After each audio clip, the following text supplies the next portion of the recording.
Hello.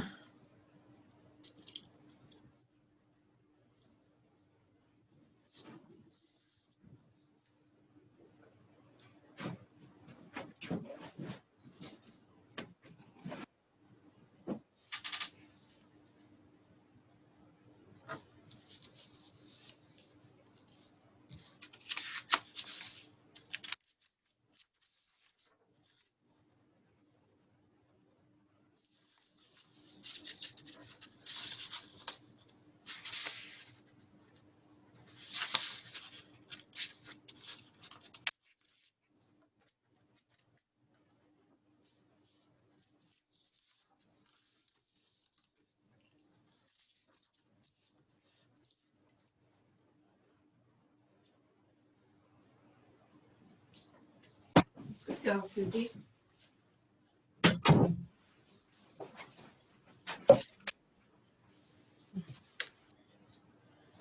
Hi, Barbara. Hi. Hi. I'm just finishing. I just had my pudding here, Stuart. It's all right. We're still early.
Hello, Carl. Oh, hello. So what idiot we got on tonight then? I don't know. I've heard of him before. I think he's got something to do with Bibber. Well, I checked on the website, but I don't recognise the spelling of the name. You spelled it wrong. Yeah. No, I did not spell it wrong. Somebody else who transcribed it onto the website spelled it wrong. I always spell it with a K. Hi, Sarah. Hi. Hello. Oh, thank you for your emails, Sarah. I got all excited after that. Quite enthused, actually. Oh, there's Arwell as well. Yes, he's on mute at the moment, Arwell. Okay, well that's rare. Doesn't he look like the sort of perfect Victorian gentleman with the library and everything behind him? Yeah. Oh dear. Sorry, Arwell. I'm in a cheeky mood tonight, so this is all going to really go wrong with the webinar. Started something we can all start heckling now. No, because I cry. Yes, Arwell is one of the two guests tonight from other branches who might be joining us, so hopefully. Yeah. I did try to join or log on, register via the website, and there wasn't a button to press. So Yeah, Graham, via the Cheshire website, yeah. oh Graham right, okay. contacted me about that, and I said, he asked whether I had a concern about that, as opposed to people contacting me and getting information that way. Yeah. But I said, no, I didn't have a concern because effectively it was on our Facebook page, and Sean had put it on Facebook anyway, so Right. it's an issue. Well, that's fine because everybody's here now then, isn't it? Yeah, Okay. just need my mum to turn up and we're done. Well, we should have about 17 of us all together. With only at the moment we're only up at 8, so a couple of minutes before past.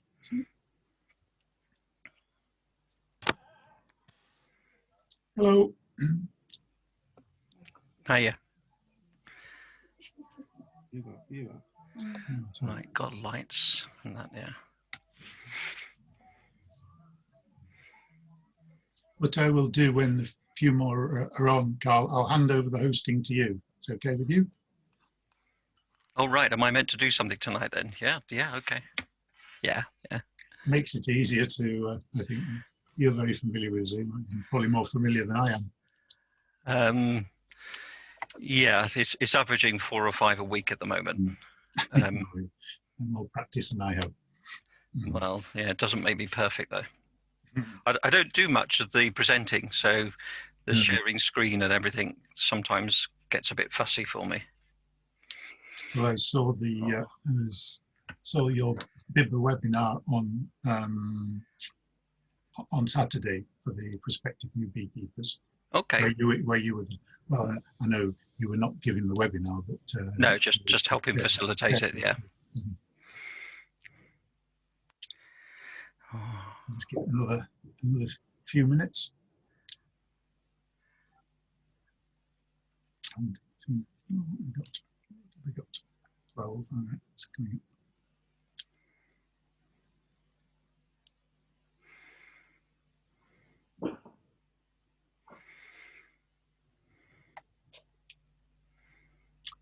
Looks as if you've insulted Arwell, Carl, because he's left now. Oh crikey, yeah.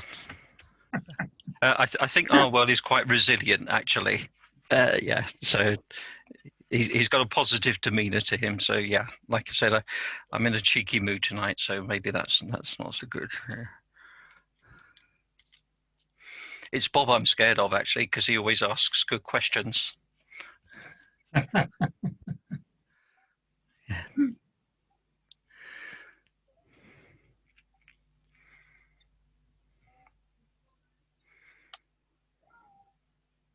So we're up to 12. We'll just wait another couple of minutes and then start. Because although we had more people registered, that doesn't mean to say they're going to attend. Well, I mean, I understand when I put in the description, it was a full 7 hours tonight. I'd expect the numbers to be a bit lower, but yeah, well done for you for seeing it through. We should be finished by 2 o'clock. And then questions, of course, yeah. And then we break off for breakfast.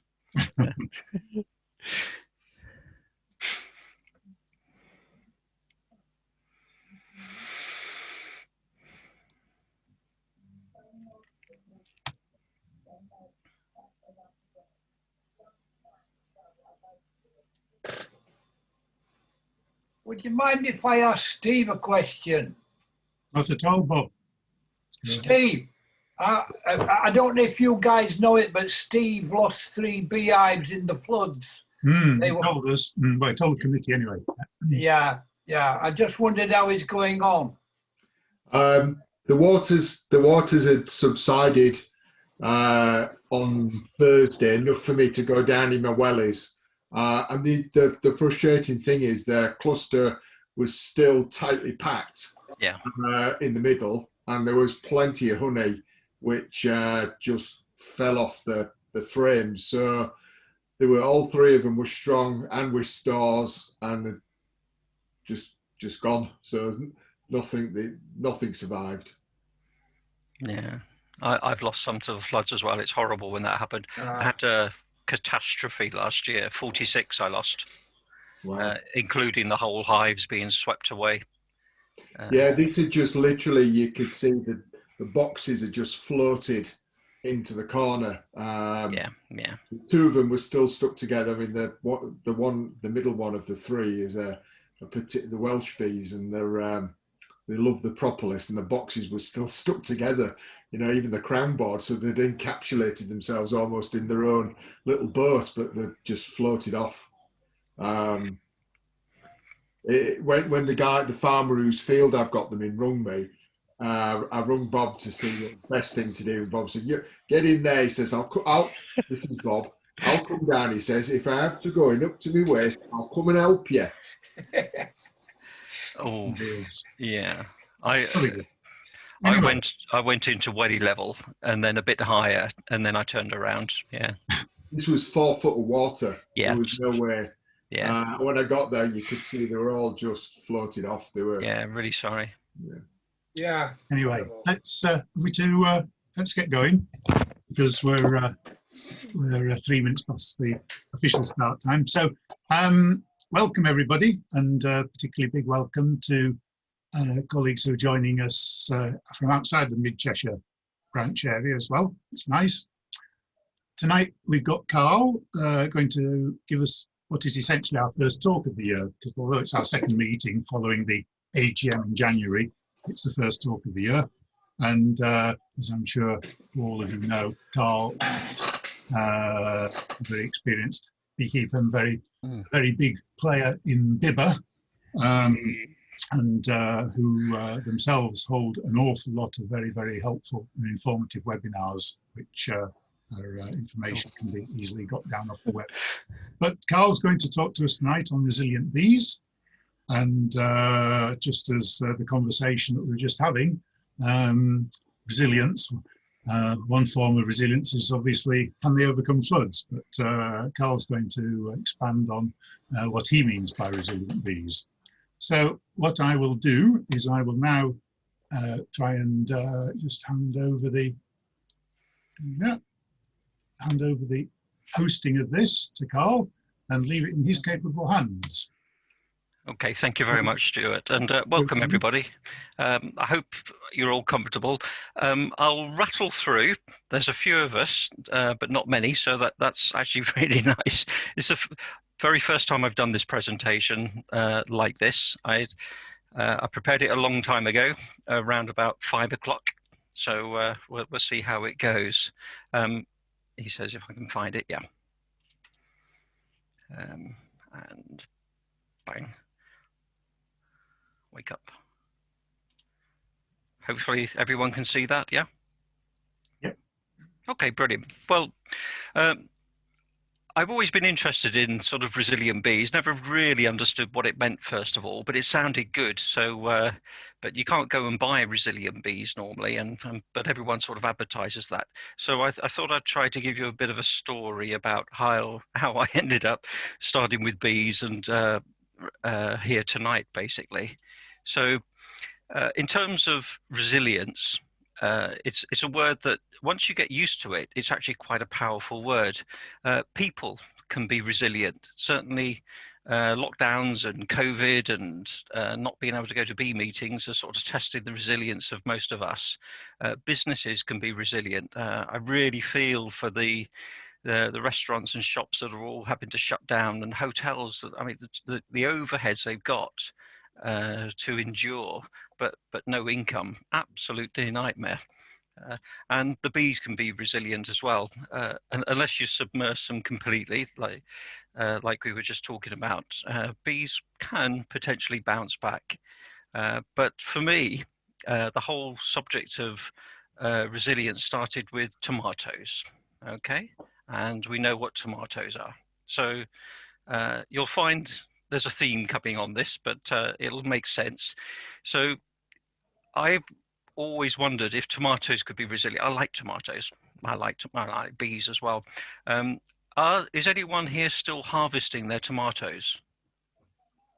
No, I am. Okay, I had tomatoes from the garden, no greenhouse or anything, today for lunch. I'll show you pictures. And 1st of February, what's your tomato situation? Have you still got stocks of your tomatoes that you've grown? If you grow them, if you don't, yeah, fair enough, no problem at all. I do, and my tomato stocks will get me through until my next tomatoes will be coming off the vine sometime in the summer. Or is the whole concept a fairly distant memory? Okay, I am still picking tomatoes. So I showed you a really nice picture of tomato there. This is my tomato plant, and you can. Oh, yeah. I mean, we're in the way of the pictures there, but there's a few straggly ones still left, and they're coming off and going into my food. Okay. February outside, snow, ice, storms, the whole lot, floods. Although these didn't get flooded. Funnily enough, if you've got a resilient plant or animal, they can keep going in the weirdest of times. So I've got some pictures here of tomatoes. These are actually in my sitting room, and these are tomatoes that I'm overwintering. So I don't know if you know that tomatoes are hardy, and you don't have to plant the seeds in the spring. You plant them anytime you like. And if you take cuttings in September, October, just bung them in a pot, and you end up with 3-foot tall seedlings by March. Okay, what happens then is you get a good early crop of tomatoes. Similarly, I pick my main crop at the end of October, 3rd week of October on my birthday, and I dry the seeds out, and on Halloween I plant them. And these are some of the tomatoes today. They're a bit slow growing over the winter, but over the next fortnight, the sunshine is going to go up by 3/4 of an hour a day, so they're starting to take on a turn of speed. Okay, you'll understand what this has got to do with beekeeping fairly shortly, but it's quite amazing. Out of all the growing cycle of tomatoes in a year, the only time I'm not growing tomatoes is for 5 days. So I've got right up to my main crop, and then there's a 5-day rest, and I'm starting to plant all over again. Okay. For those that are wanting the tomatoes to last, here I put them in a jar with some salt water, and that's perfectly good enough. I cheat here with my tangerines. I can't grow tangerines, they're not resilient, so they're in tins. But I've got lots of jars like this knocking around. I put some garlic in, which helps. There's a bit of garlic up there with the salty flavour. But we take around about 1 to 2 of these out a week. I think we've got about 30 jars of these left. And over here it says yellow tomato, but I've got other tomato seeds. These are sort of hidden away all over the place. This is in my tool shed with all my screws for making my beehive parts. I hide them in old honey jars. But these are the seeds I will be planting this week, actually, to get going again. Okay. So storing tomatoes, same way as you store honey and so on. But it's not just tomatoes that can be resilient. Peppers can as well. Here I've got pepper plants overwintering. They were quite tall and bushy, and then at the end of the season I plucked the leaves off to cut them back, and they're already starting to flourish again. And these are the pepper seeds that I collected from last year. Again, these go into the heated propagators, this week actually. But it goes on forever. I planted an apple tree. I like apples, so I grow them from the pips, and I get about 200 apple trees a year. After the first year, I plant them on and they go around the place. If I plant them fairly close to my home, I get these little things, robins, coming out, and me and a little robin are pretty much best mates. Certainly around when I'm digging in January, February time. They love the fact that I dig up grubs and worms, which won't normally come to the top. And these robins are quite resilient. Okay, they will end up breeding soon. And I store my apples. I used to store them in sawdust and everything. I now store them as wine and cider. So that works, and that gets me through to the next summer. Okay, but we can do the same with our bees. But there's a few tips. Don't soak your bees in salt water. Steve did try that in river water. Unfortunately, yeah, it doesn't work. I've tried it as well. I'll show you pictures later. And don't pluck the wings off your bees like I do with my peppers. Again, that's not going to work either. There's other ways to do it, and don't feed them worms over the winter. They're quite happy on their honey and fondant, and you don't have to pressure bees and ferment them to make them last, like I do with my apples. But there are some learning points, and this was really it. It also carried across in my beekeeping, but it was happening in my sort of planting life. I decided a few years ago not to buy tomatoes or seeds again. I was going to get the seeds from the plants I got, and I was going to propagate from those seeds and take cuttings from the plants and make the plants last as long as I can, and for them to be resilient in the good old Cheshire weather. And that was it. I don't intend ever buying tomato plants or seeds again, but for the rest of my days that I'm able to, I'm expecting to have an abundance of tomatoes. Okay. The same with my peppers. Now, I found out afterwards, took a while, my peppers are quite like my bees. If I grow a pepper plant from seed, it's like getting a nuke. You can't really expect too much of it in the first year. I get 1 or 2 peppers in the first year. If I'm lucky, I might sneak a jar of honey from a new colony. But I overwinter the peppers in the same way that I overwinter my bees. And the next year with my bees, they draw out much more wax and produce more bees. And my peppers in the second year produce a lot more plants. And rather than getting 1, possibly 2 peppers, it's getting closer to 10 on average on a plant. In the third year, I'll pluck off the leaves over winter, but in the third year with my bees, I tend to get a fairly good honey crop. Cheshire average, hopefully sometimes a little bit extra, sometimes a lot extra, but I'm not in it for the honey volume. Similarly with my peppers, in the third year, I'm probably averaging 40 or 50 peppers per plant. Okay. Now, again, I don't know how many people overwinter peppers and plant their own seeds from their pepper plants, but this whole principle carries across exactly the same with the bees. And the robin that works with me gets the worms, and maybe they get a little bit of a boost and breed in the spring as per the bees. I don't know. But all I do know is there's some friendly robins very close to us, and if you put some seed into your hand, they'll come and land on that. So that works really well. As for the apples, well, I've got my own apple trees, but what I do is I get apples from other people from their trees, and some of you may know that I actually get bee larvae from people. I borrow them from them, and I raise queens from them. But I get apples from people, and I make wine with it, and I give wine back to these people. But the apple trees, I go planting all around the local area. And I do exactly the same with my bees. I breed the bees, and I have 19 apiary sites around Cheshire. Some stretch into Wales, some into Derbyshire, Saddleworth Moor. I've actually got some down in Kent as well.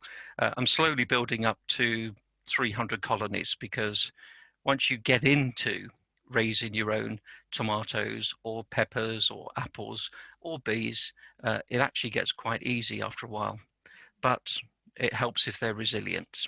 Okay, so resilience, whether we're talking tomatoes, apples, robins, peppers, bees, pretty much the same. I hope it's a little bit cut off with the wording, I apologize, but there's a few key words here, and I introduce you to the initial difference. If something is able to cope with being disturbed, then it is resistant to something. But resilience is slightly different. It gets disturbed by something, and Varroa is a classic one that will cause quite a sort of abrupt changes on a colony.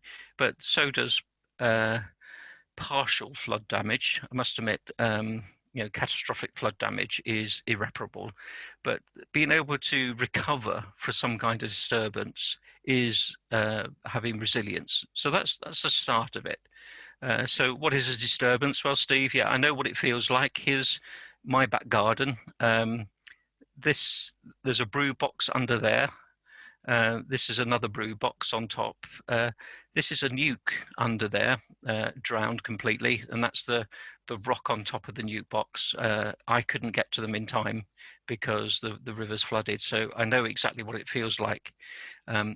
These are just old hives on top, which I use as storage things, but that's to stop that one floating away because it has started to tip over, which is why the roof was wonky, and it was ready to go off through here and down the river and gone.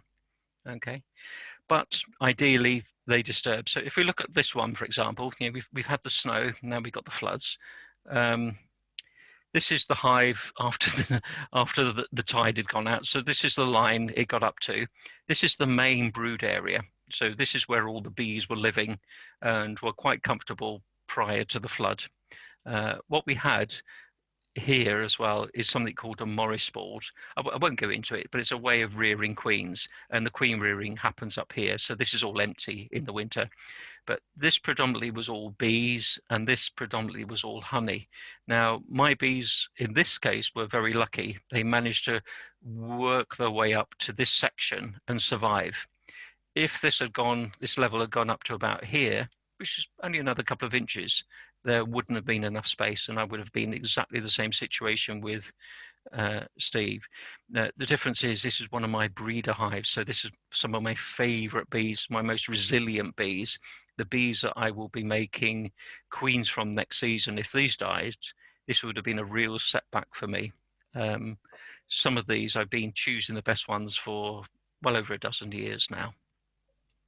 Okay, so yes, they survived. Now, let's pick resilience for Varroa, just to make sure that it's a practical example. There is an equilibrium, okay? And resilience is when there's some kind of balance and it's sustainable for a time. But need to get the wording right on this a little bit. Resistance to Varroa means they can reject it, and tolerance means they cope with it. And these two words are opposites, but they together act like a sort of balancing scales to end up with the pivot in the middle, which is called resilience. And I'll try to get into that with a bit more detail, I think, now. Yeah. So resistance is the ability of a host to limit a parasite burden. So they will do something with the Varroa.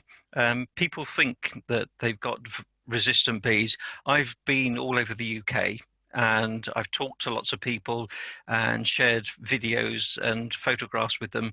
I don't see many bees that are resistant to Varroa. I've seen pictures of where we think they're biting the legs off, but that's plausible, but not probable. It's not something that can be reproduced, so we don't know whether or not that's through stress or whether it's actually a learned behavior for resistance. But most of the bees I see, once they start to get Varroa, then they can't limit it. The Varroa tends to get a bit of a grip. Okay, with tolerance is where the Varroa get a bit of a grip, but it doesn't cause a problem. And again, I don't see that. I don't see any colonies that are tolerant of Varroa. Okay, but there's a bit of a combination. You can probably get some resistance, probably get some tolerance, and what happens then is we end up with this thing called resilience. Now, you don't need to remember all of this, other than if you do it, it's the same as having tomatoes on Valentine's Day from your tomato plants. Okay, if you can find bees or tomatoes which are resistant to virus and the weather and everything, then they can keep things under control and resist it being a problem. If they are tolerant to it, then it doesn't matter how much snow or how much Varroa happens, it's not a problem. Okay. It's a bit of a tough one to get your head around, because for me, I've never really got to grips with this last paragraph. Okay. I want my bees to be as resistant, and I want them to be tolerant, but you can't have both. And there isn't a fully resistant bee or a fully tolerant bee to something like Varroa.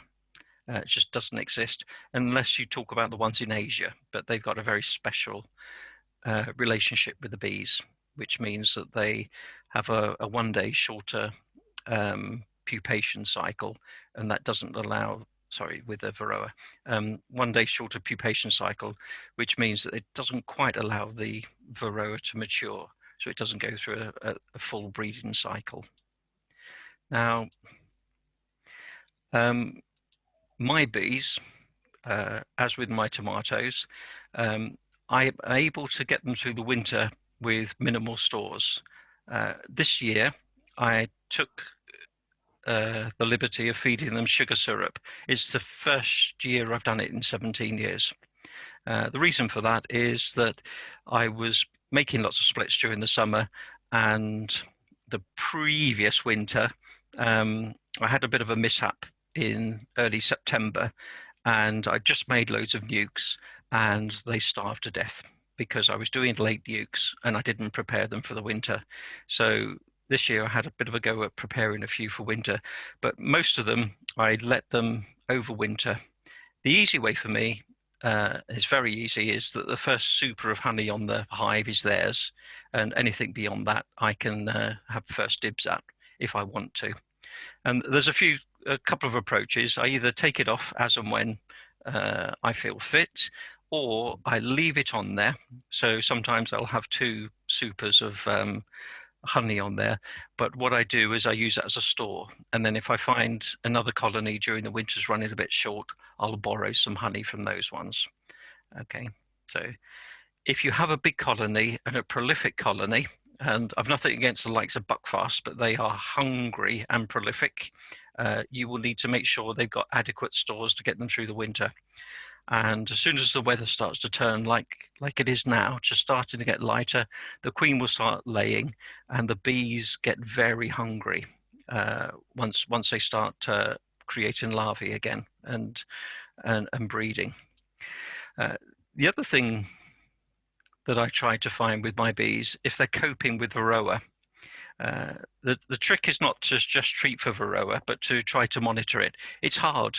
There's 2 things I struggle with more than most people, actually. I can't find queens unless I'm not looking for them, then I can find them. But if I am looking for them to show someone a queen or to market, I really struggle to find it. And I struggle to see Varroa on bees. I try hard, but I find it really hard, and I don't want to kill the bees with alcohol washes and the like.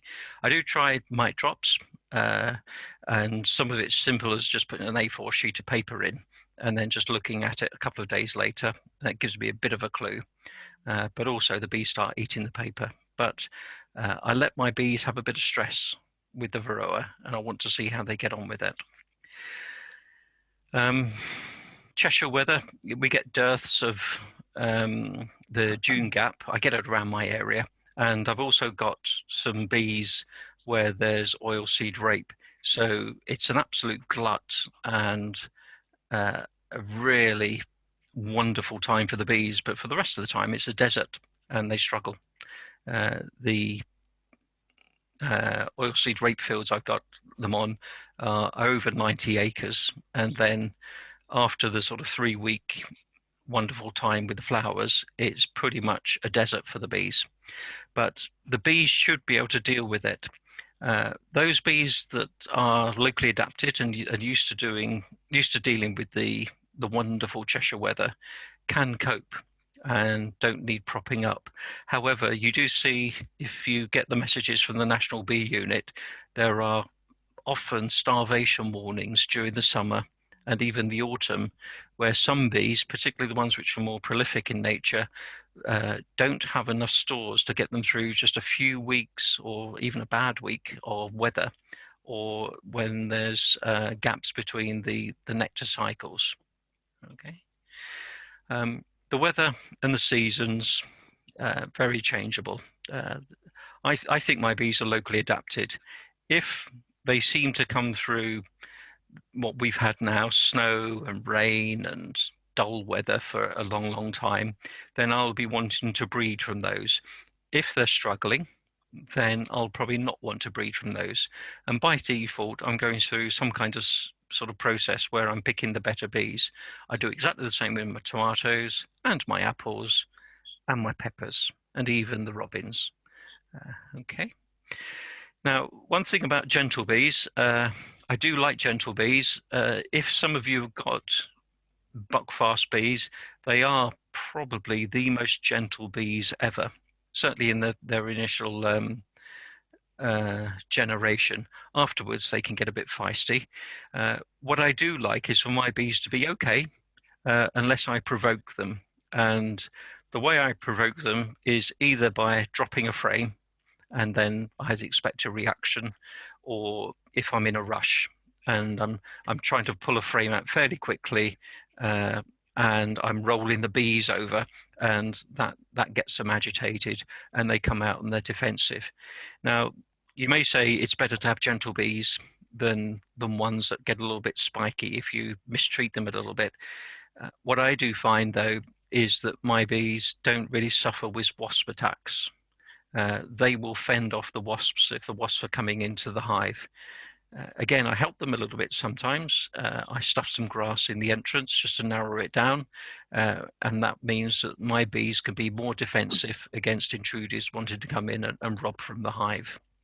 Okay. Now, beekeepers can become resilient as well. One of the ways to be a resilient beekeeper is just to accept that not everything works. I make mistakes, or I try something and it doesn't work, and I try again and it doesn't work, and I try again and it works. Okay. Now, it's actually quite easy to give up after 2 or 3 goes, but if you keep at it, what I find is that by following a process through and keep on repeating it until it gets done, until you get what you want, that works exceptionally well. If you set yourself a goal to do a successful split, and you do a split and expect it to work full stop, you may be disappointed. It may only work 3/4 of the time. Mine work about 3/4 of the time, but I budget for it working half of the time. So if I wanted 4 more colonies, I would do 8 splits. What I end up with, on average, maybe about 6 colonies. So I end up with the 4 I wanted, plus a couple spare, and that's a much better way for it to be. And that's just accepting that nothing works 100% of the time. The other thing is, when there are losses, low harvest and so on, we recover. Steve is in probably the toughest position, having 3 colonies and then losing 3 colonies.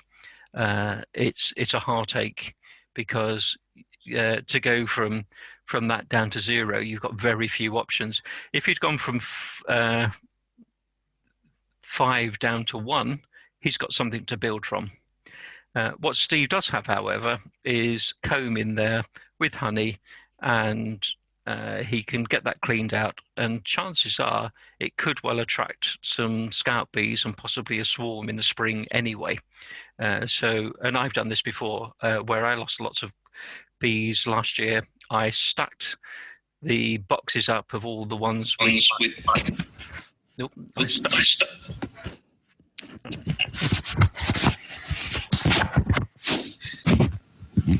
yeah, abandoned. Is that me? Or? Yep. Okay. I'm not sure what's that. Stuart, what am I doing? Am I back to normal now? I'll take that as a yes. Everyone except Karl go on mute, please. It was Sam. Okay. Thank you. Sorry about that. Yeah. If you've got one colony left, you can actually do a split and then maybe get 2 and then do splits on those and get 4 and recover. But with the likes of Steve, take heart. I had mud and all sorts of rubbish in my hives, but there were a few frames which looked okay, and I thought I'd put those to one side, and I'll try to do something with those in the spring. I ended up with 6 boxes of frames, and when the swarm started, I ended up with a colony in there, Totally surprised. I wasn't expecting it. I got the colony out and ended up with 4 boxes, and then another swarm arrived. I guess I could say they're not my swarms. I know one of them wasn't, but I do try to get my bees to get right on the brink of swarming because I take the swarm cells. So maybe it's from mine, but it's interesting how attractive they are to bees. The other thing about being a resilient beekeeper is make a mistake, no problem. We all do it. Realize it and learn from it. I'm sure Bob will be the first to attest you never get 100% of grafted larvae or whatever turning into queen cells. And the more I rush with my grafting, the lower my cell rate. So, but if I'm not in a rush and I don't want the cells, I'll take it slowly. And for some reason, I get a higher percentage of the larvae turning into queen cells. But again, if I haven't got enough bees supporting it, bringing in forage, a good old nectar run, then I will end up trying to raise queen cells when queen cells shouldn't be raised because it's not natural. I make these mistakes. The good thing is hopefully I realize it and I learn from it, but not all the time. Yeah. One of the things I have learnt is that there's my way of doing my bees and there's other people's way. For me, keeping bees is like peeling oranges. Everyone seems to do it slightly differently, but at the end of the day, we all eat the orange. What I have really enjoyed doing is finding out what other people do and try to copy it. About half the time, let's say, it's not better than what I'm doing. About a third of the time, it's probably about the same as what I'm doing. About a sixth of the time, the remainder is better than what I'm doing. And so I can copy that across the board then. And there's quite a few things that I've changed with my beekeeping that makes it so much easier, that I've seen done sometimes just accidentally or just done by an individual, but it's a cracking idea. A very simple one for me is that I always hear the talk about whether you have nationals or brood and a half or 14 by 12s or commercials and so on. All I do is I have brood boxes, and my brood boxes are used as brood boxes and as supers, and I just have total interchangeability. I can have a single brood box, a double brood box. I can move a super down to become a brood box. There's all sorts of things, and that's just really opened up the flexibility in my beekeeping. The one thing as well that I always try to ask, what does the bees need me to do? And most of the time, they don't need me to do anything other than just take a look. By take a look, I mean on the outside of the hive, not the inside. Most of the observations I do at the hive entrance tells me that, yep, that's okay, nothing to worry about there. No need to go raking inside and disturbing them. I can carry on. I am fortunate because most of my hives are in sort of groups of 6, so it's easy to play spot the difference. If you've only got one colony, you've got nothing to compare it to. So I find that hardest of all. Okay. And working with and for the bees. So here's I don't know if you can see that. There's actually 3 nukes there. My pictures of you guys are in the way a bit. These are my nukes. I stack them too high in the winter. This is the normal nuke colony, and this tends to be just full of honey. The nukes I make are very simple. It's scaffold planks, actually. That's as sophisticated as I get. And the wood's on the roof, and the floor is old bits of pallets. And it looks okay.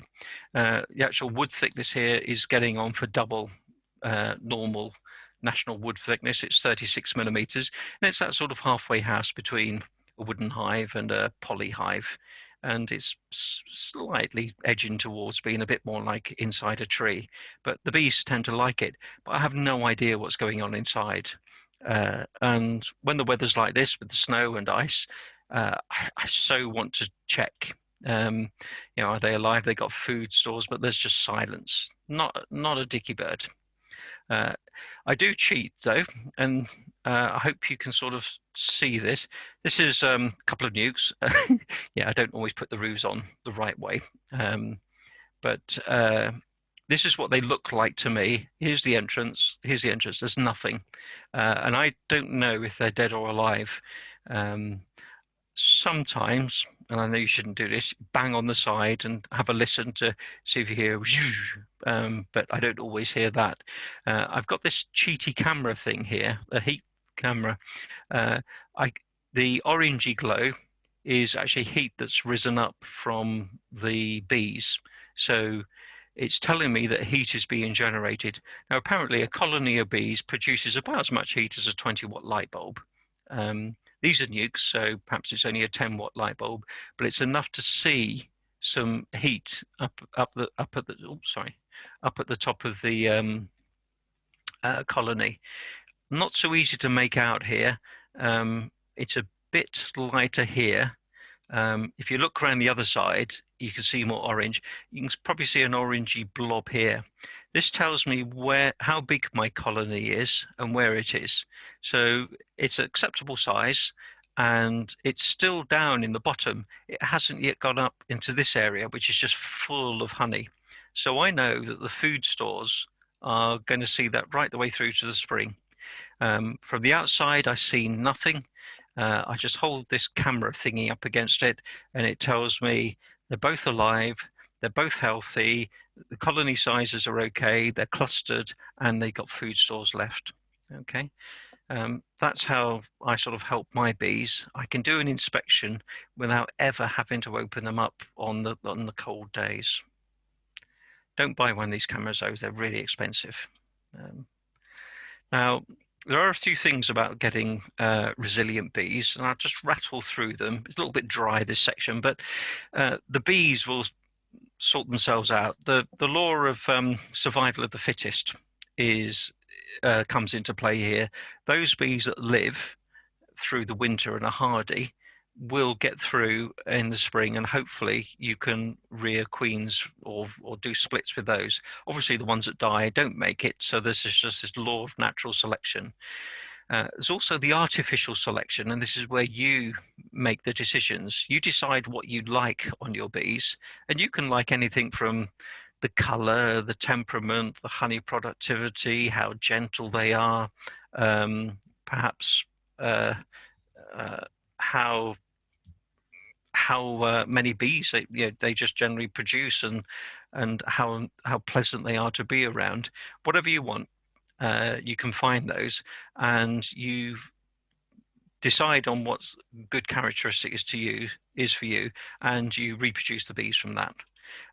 And if you've got bees that you don't like, they're not performing for you, whichever way you choose to measure it, then just don't reproduce from those.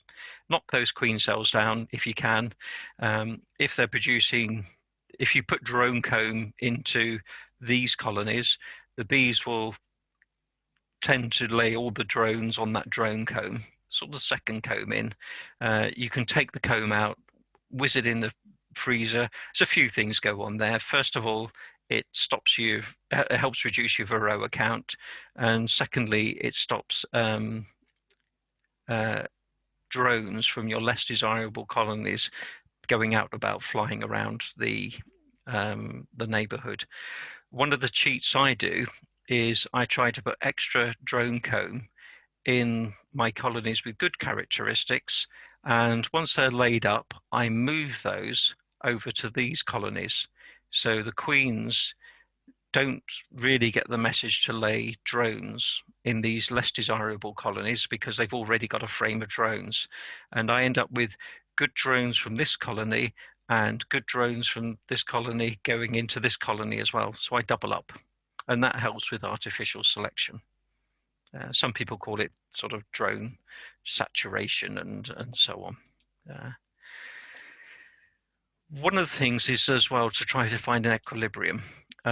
If you've had colonies which have been around for a while, and I've seen this when I collect swarms, it's great. You know, it's like just someone new turning up to your doorstep. It takes a while to figure out what they're like, and some of the swarms I get are good, and I reproduce from them, and they breed true from season to season. Others are very changeable. But if you've got colonies that have been in your garden or in your area for a while, they've found this balance between artificial selection and sort of natural selection as well. But they've figured out the sort of balance between resistance to whatever's going on and tolerance of what's going on, which ends up with this thing called resilience. And this balance is the thing that you're after.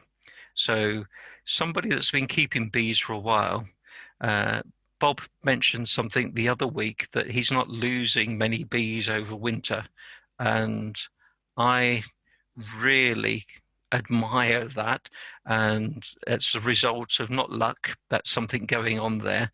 And I'd love to beg, borrow, or swap in some way some larvae from him so that he's got something that is in balance with its environment. And it would be good to get some more of those in Cheshire, because I do see the opposite happening as well, where bees just don't get through the first winter. That local adaptation. Let the bees do what they do.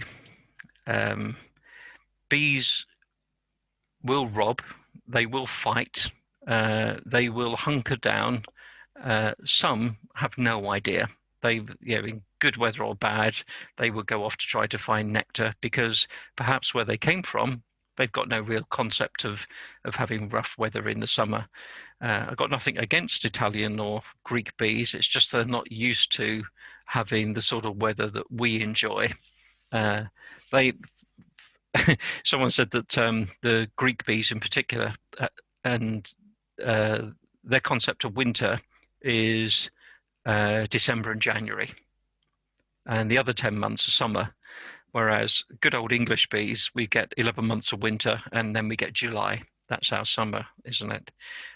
And the bees that are used to changeable weather and the sort of stuff we get will cope better. They know how to survive that for some reason. It's natural selection, and we can let the bees do what they do. Some of the things that it's not let alone beekeeping this, but bees will know what to do. I know we put mouse guards on. I don't put mouse guards on mine. I just have my entrances so they're 8 or so millimeters tall, and that tends to stop the mice getting in. But mice have got into mine, and there's two things that happen. Either the mice colony survives and bites all over the place, or the mice gets killed in some way and then is smothered in propolis. If I see that happening, I think there's something that I'd like to try to copy there.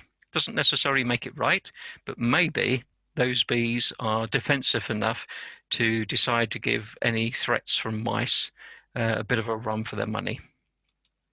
Okay, but don't just let them alone and fend, because eventually the law of averages says it will fail in the main.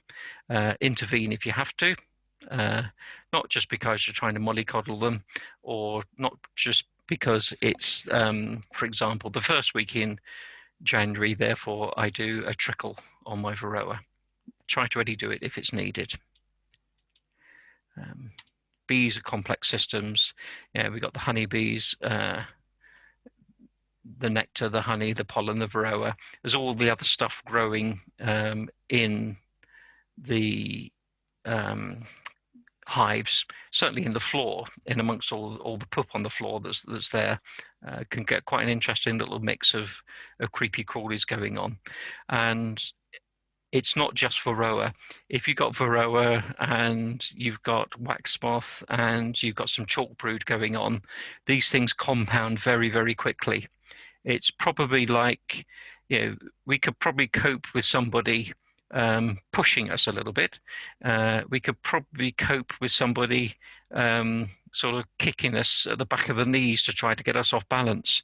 We could probably cope with somebody throwing beanbags at us. But if they're doing all of that at the same time, we probably can't cope.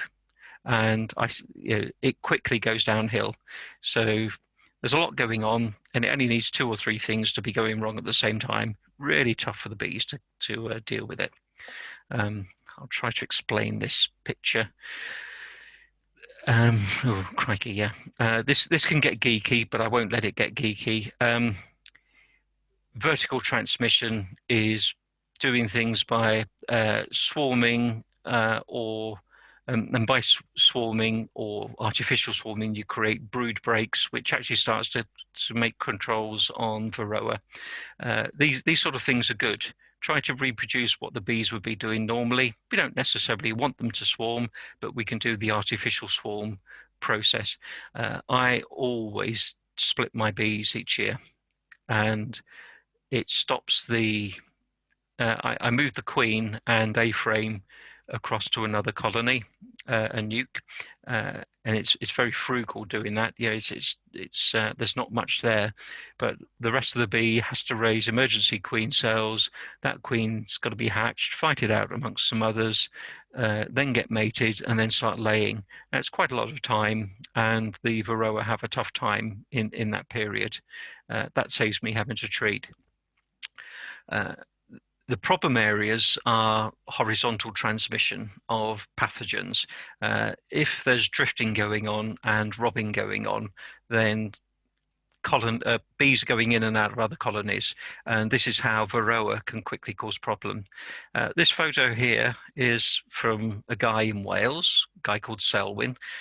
He has decided to enact social distancing on his bees. He had a problem with drifting and robbing, particularly in Wales, which is sheep country where he is, and sheep will eat plants and flowers to within an inch of killing them. So there's not a lot of forage for them. It is fairly frugal at the best of times, and the bees are prone to robbing each other. And if they're not robbing, they're flying all over the place and end up drifting. So he's enacted this thing of social distancing, and he said it's a complete game changer for him. I'm guilty of having my 6 colonies all in a row all together. So I need to learn from this. Maybe there's some good logic in it. I talked about observation being an important part.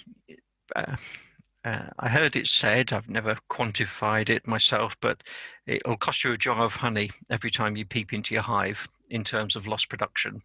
Yep, I could sort of understand that. The honey, I appreciate that's an issue. The issue I do know about is propolis. When you break the seals and have a look around, sometimes I scrape the propolis off at the top of the brood box, and then when I put the super back on top, I realize the poor old bees are going to go and get propolis again from somewhere, and this is all diverting away from collecting the nectar. So if you can do a lot of your beekeeping from observation at the hive entrance, very, very useful. Really good if you got 3 or more colonies, because it's great to do a game of spot the difference. If they're all the same, chances are that's absolutely fine. But if there's 1 or 2 that's different, it's worth a peep. By different, it could be better or worse than the others. Okay. I like it if all the beehives look very similar, particularly when I'm going from apiary to apiary. I can do what I call drive-by inspections. I can drive up to them, have a look at the entrances. I don't even need to get out of the car.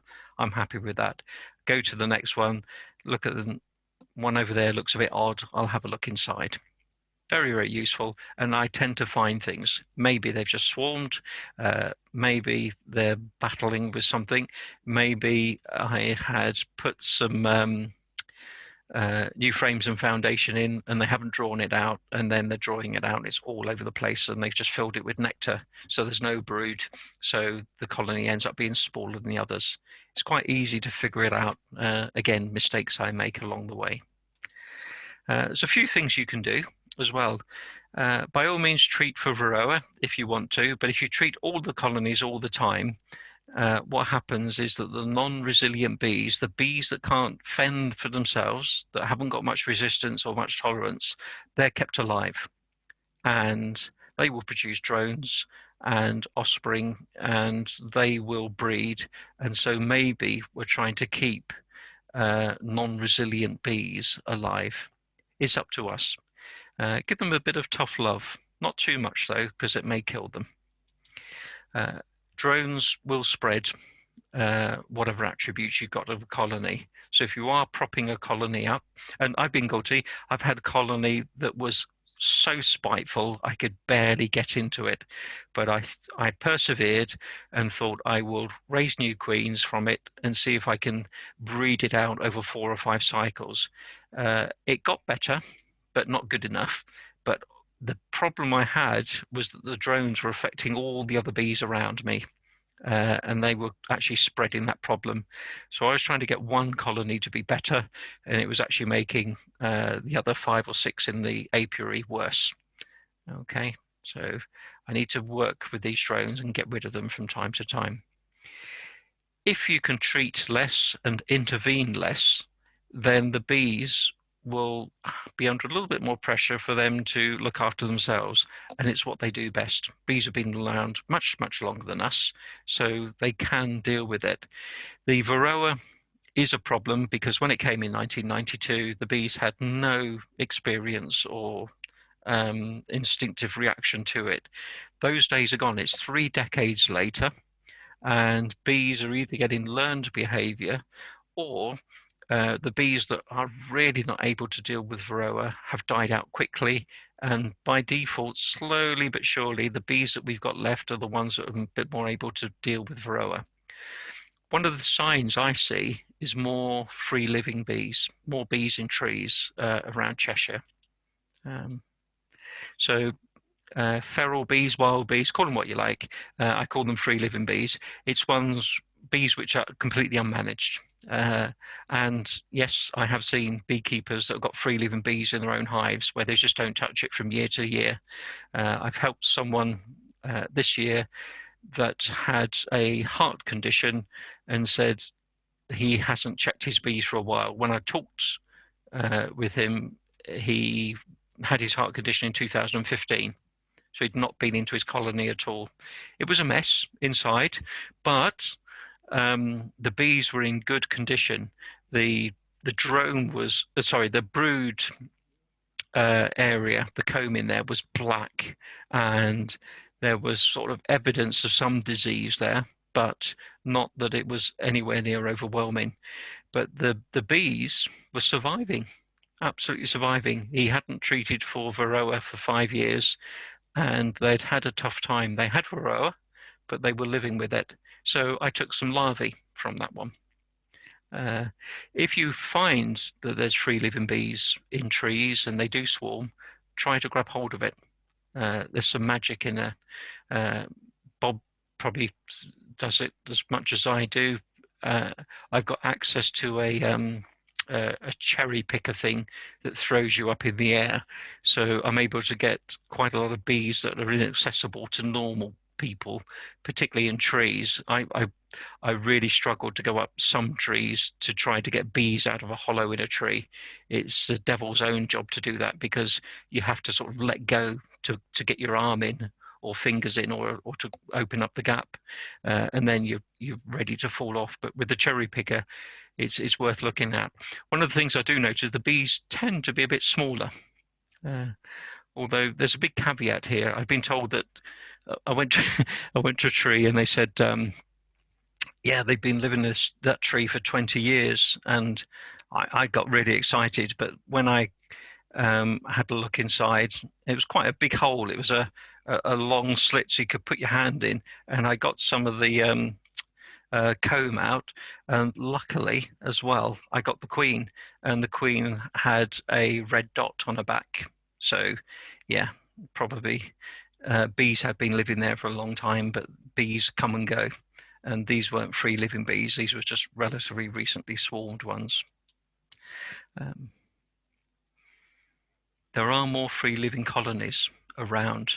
This is probably one of the most exciting messages that I'm getting. And Professor Stephen Martin said as well, he's noticing it, and Grace McCormack in Ireland is seeing more free living bees.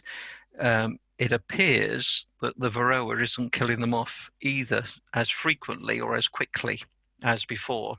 So it could be that we're starting to see resilient bees being able to survive, possibly even prosper in the environment for a bit longer, and touch wood, maybe into perpetuity. Nearly there. Brood comb is good for the bees. Try not to let it get too old. If it gets old, it's a bit harder for the bees to raise the larvae inside, and it could attract disease and pathogens.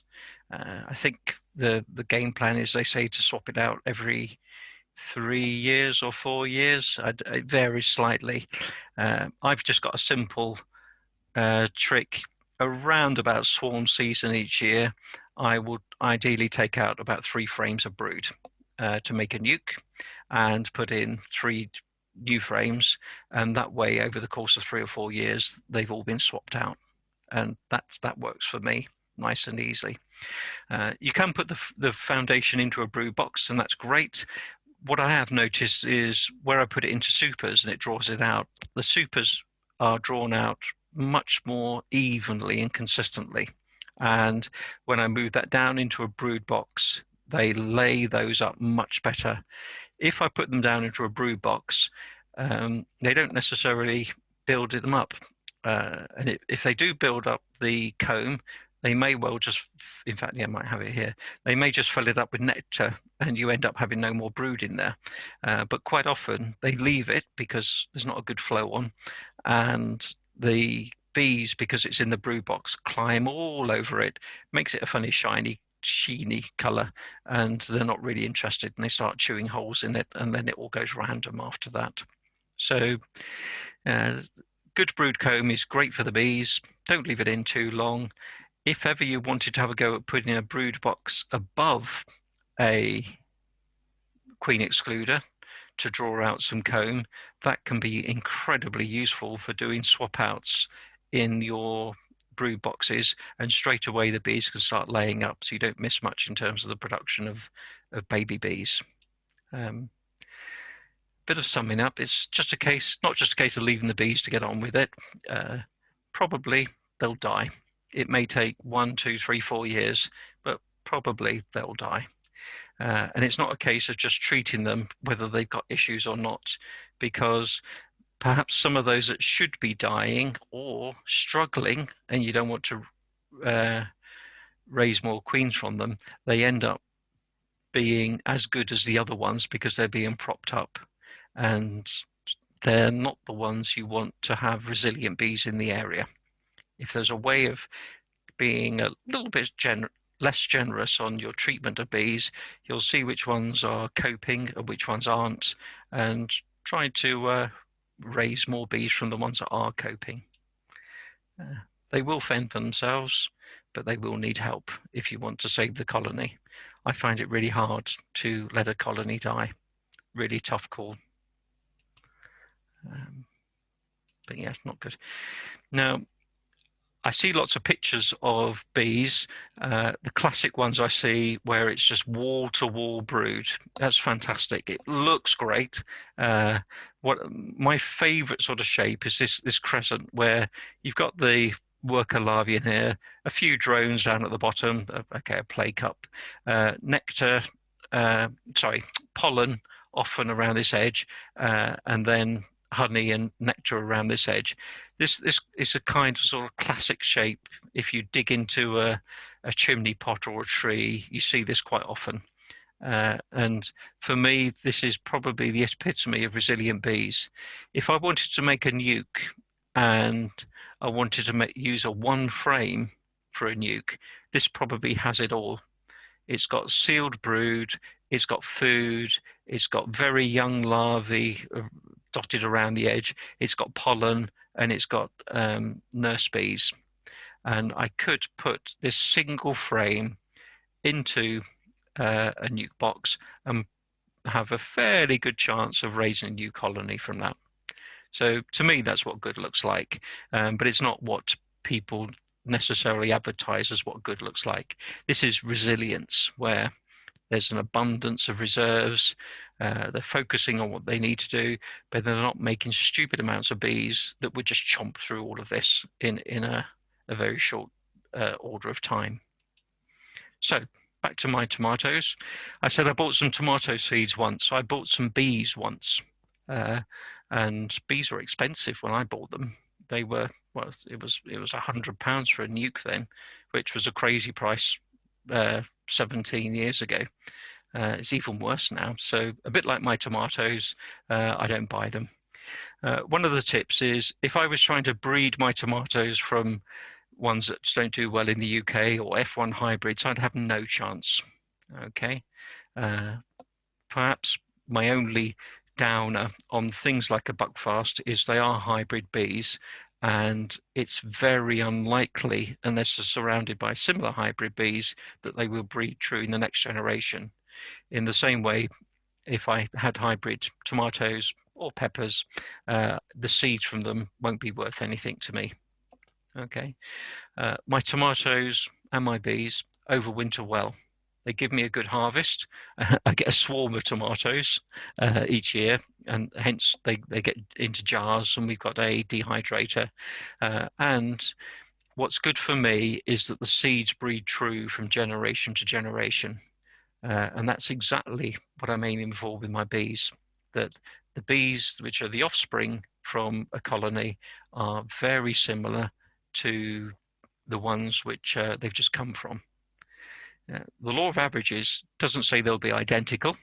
What will happen is probably a half will be about the same, a quarter will be slightly worse, and a quarter will be slightly better. If you can figure out that quarter that's slightly better, they could be good ones to breed from next time. And that way you help with this whole process of continuous improvement. And to keep improving my tomatoes, I select the seeds from the hardiest, most productive, nicest looking tomatoes. The tomatoes that I've still got on the vine, I get seeds from those, and those will be planted very shortly. And I might find that they last even longer into next year. Not many people that I know are still harvesting tomatoes at this time of year. Similarly, not many people I know would have had flying bees today. My bees were out, and it just peaked over 5 degrees. Now, that's not a sign of success, it's just a sign of hardiness. But when it gets up to 7 degrees, my bees will pop out quite a lot. 10 degrees is what I normally see people's bees coming out, and some of the more exotic ones, it's getting to 12 degrees or more. So if need be, my bees can come out when it's slightly cooler. For me, it only means one simple thing: they can come out and have a poo, and so they don't do it inside the hive, and that causes a few less problems. So it works for my tomatoes, it works for my bees, and that's me. I hope that was okay. I'll get rid of that, and if you unmute yourself now, and I'm willing to take any abuse, any questions. Yeah. Thanks very much, Carl. That was very good. I guess That's okay. one advantage of tomatoes is they don't sting. But, anyway. No. There was a question. I think Steve had a question on the chat line. It was just asking about your flooding experiences, I think. Asking about them. Steve was asking whether did the frame survive in the bottom box. He can ask himself now. Yeah. It was just whether the frames had survived. I haven't looked yet because I don't want to dig that far down. If they survived, that's okay. If they haven't survived, that's okay. I don't need to know that answer just yet. My gut feel, based on what I saw last year, that bottom box would be a write-off. Partly, the water would have come in, and I'd like to think it dissolved some of the honey, but it'll be too cold for that to happen. But mud will collect in them, and when they open it up, it's full of fungus. That's what I find. So it's pretty much a write-off. There's not much I can do with it. I cut the comb out completely, apart from a very small bit at the top, and I just let them draw down again from scratch, and that tends to work. You don't have to throw away the frame. The frame is a good chunk of the cost of the thing, and if you're happy to go foundationless, the bees will build out from it again if need be.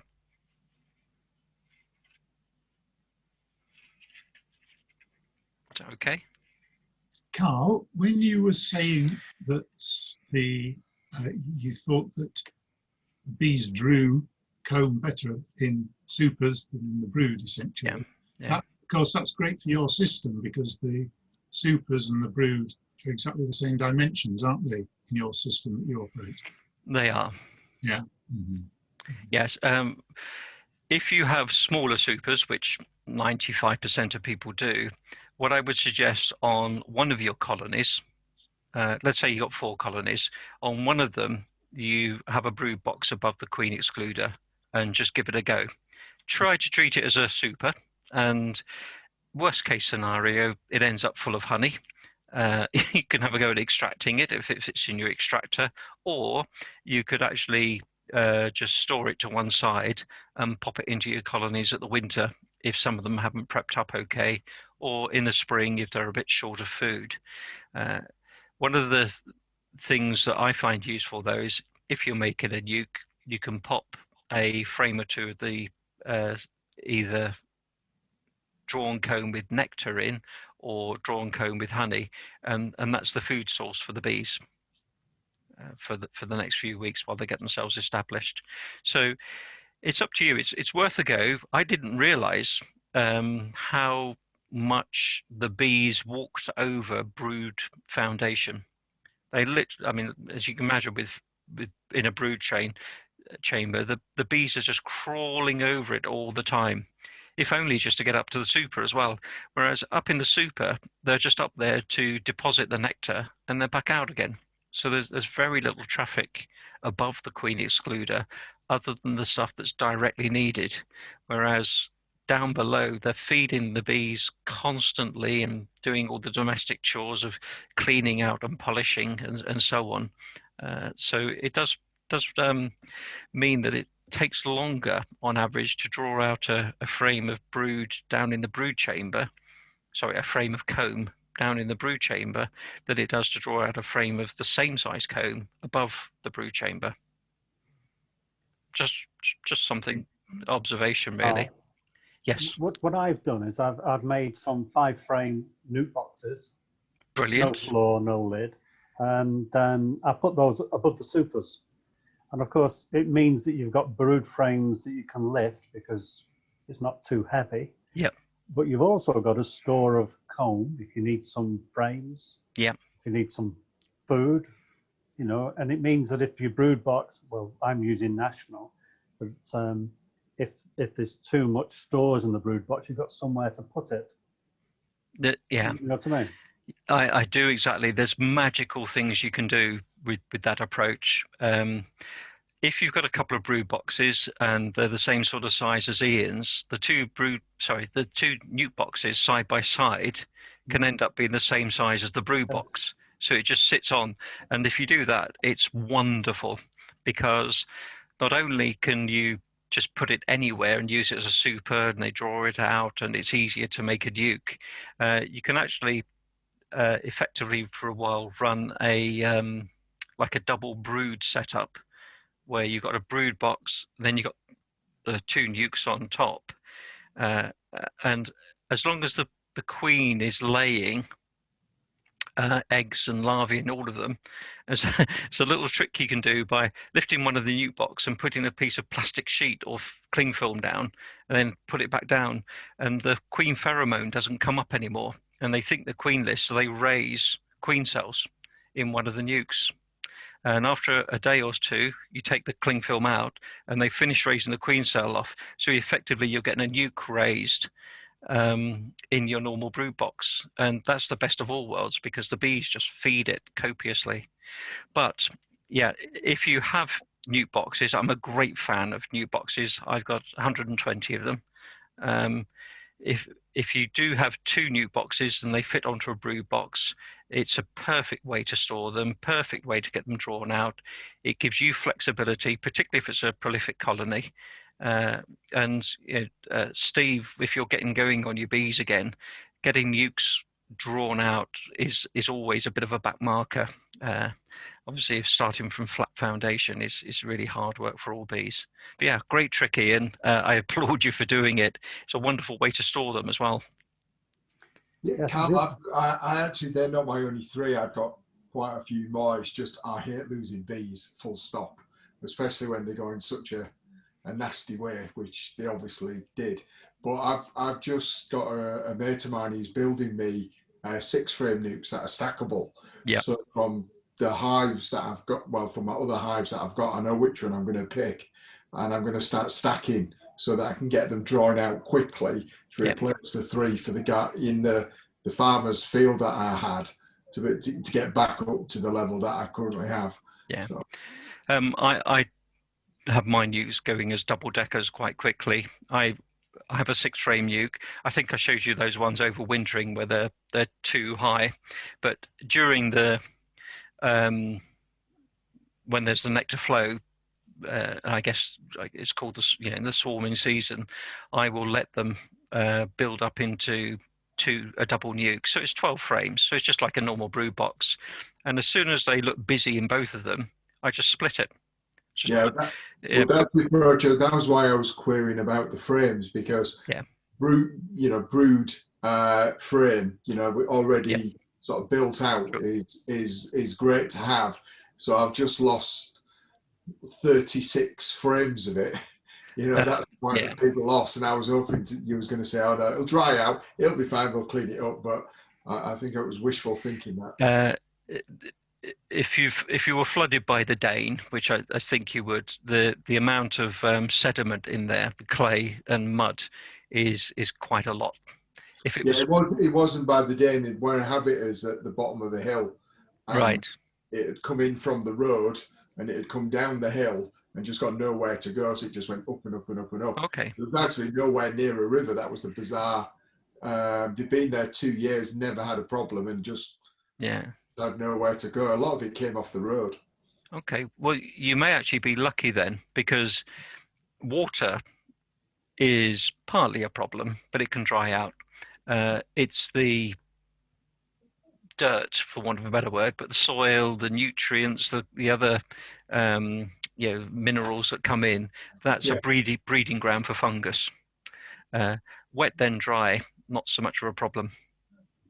So well, when I picked the hives up, the water was coming out dead clear, so it looked like it had. I might be lucky, but I've just stacked them up, let them dry out, and see what happens. Mine was coming out like a cup of coffee, and then the coffee grounds came out at the end as well, with all the bits of dirt, for want of a better word. I'm sure it's got a more scientific name.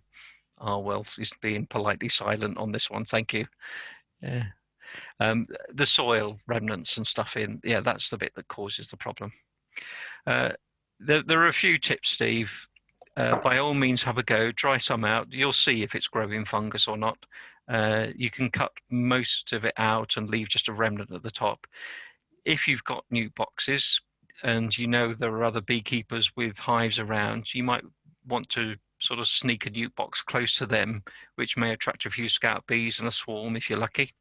But I've got something called Swarm Commander, which is an attractant, and more than happy come round and spray your nuke boxes come start of the swarm season. It's not a guarantee, but it does make it highly attractive to the bees. You'll see a fair amount of traffic starting to happen, and the bees that are curious and looking for somewhere to go can come from a fair distance from a swarm.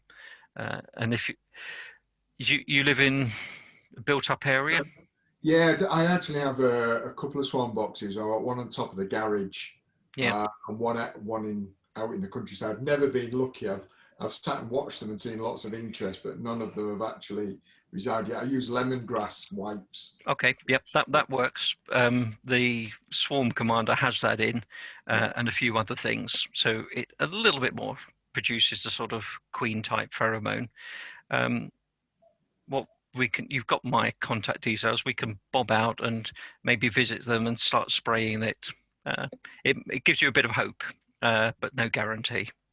I use it a fair bit, and if I spray one box and I put another one without it on there, the box that's had it sprayed does get a lot more traffic.